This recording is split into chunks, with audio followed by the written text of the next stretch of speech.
The Galactic King sat upon his throne of obsidian and starfire his crown, pulsing with the energy of 1,000 conquered worlds, his eyes cold as frozen voids, as he issued his decree. The woman diplomat was a threat, a whisper of rebellion, a shadow lurking in the corridors of power. She would die before the next solar cycle ended. His assassins were already on the move.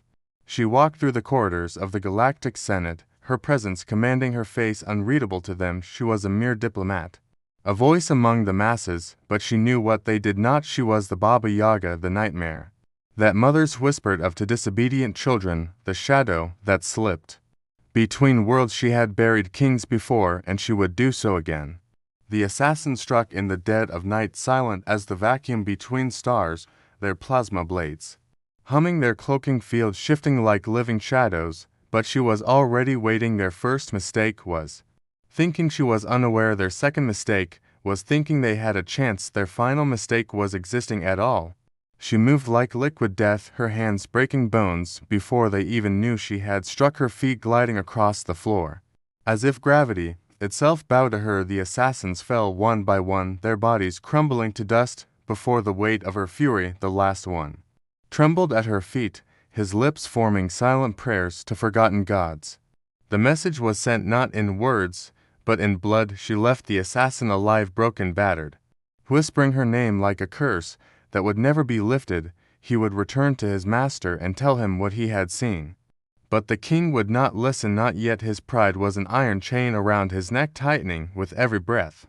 The king raged, his palace trembled, the stars themselves seemed to flicker at his fury. He summoned his warlords, his generals, his prophets. They all gave the same warning. She was not a woman, she was not even human, she was a force that could not be stopped. He laughed in their faces and commanded his fleet to move.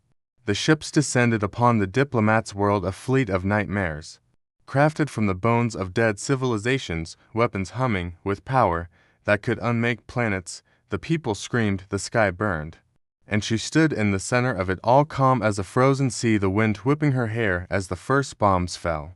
She did not run, she did not hide, she merely raised one hand, and the world held its breath. The bombs stopped midair, shivering with unnatural stillness, before reversing their course, screaming back toward the ships that had released them. The sky became a storm of fire and wreckage, and her eyes burned with the fury of 1,000 lifetimes. The fleet was gone in moments. The king stared at the empty void where his armada had once floated, his hands shaking, his heart pounding in his chest. She had not just defeated him, she had humiliated him. He had only one choice left: he would face her himself. The battlefield was chosen, a forgotten moon at the edge of existence, a place where the screams of the dying would be swallowed by the void. She arrived without a ship, stepping onto the dead rock as if she had merely walked across a street. The king stood before her, his armor gleaming, his sword humming with the hunger of a dying star. He attacked with the fury of a caged god, his strikes tearing through the air, his power shaking the ground.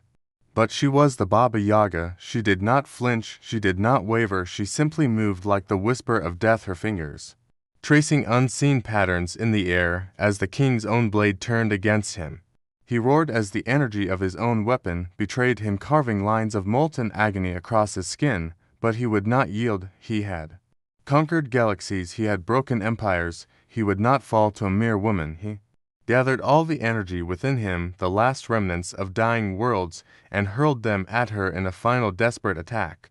The universe seemed to crack, the stars themselves held their breath, and then there was silence as the dust settled. The king stood gasping, bleeding, but still standing. He dared to hope, dared to believe that he had won, but then the smoke cleared and she was still there, untouched, unbroken, staring at him with eyes older than time.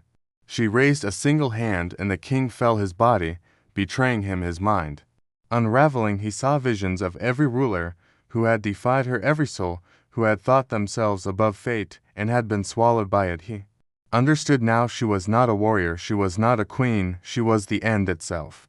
The Galactic King screamed as his empire crumbled, as his people turned against him, as the very foundation of his power disintegrated beneath his feet. He had thought himself a god, but he was nothing more than a man, and men were nothing to her.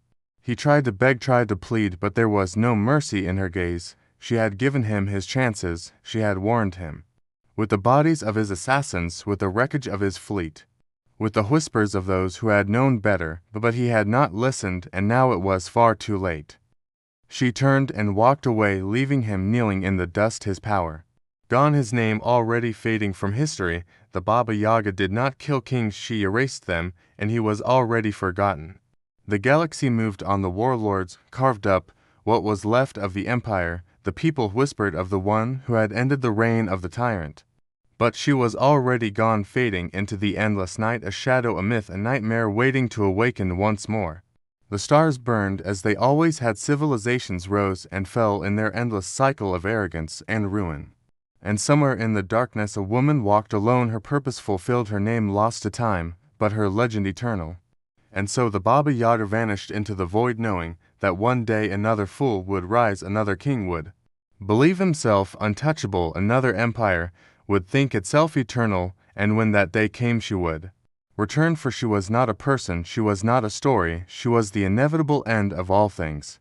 Deep within the black void, where no light reached, where time itself seemed to fracture, a whisper echoed through the darkness, a presence unseen yet unfathomably vast. She had left, but she had not gone. She watched, she waited, the cycle would continue, and when the balance tipped again, she would step from the void to remind the stars of their mortality. On a distant world, in a forgotten system, a new ruler rose to power, his eyes burning with the arrogance of the countless who came before him. He knew nothing of the legend of the woman who erased empires. He laughed at the warnings, ignored the stories, carved his dominion across the heavens, and sealed his fate. Far away beyond the last dying sun, the Baba Yaga stirred, her eyes opening once more as the cosmos whispered her name. The inevitable had come again, and she would answer,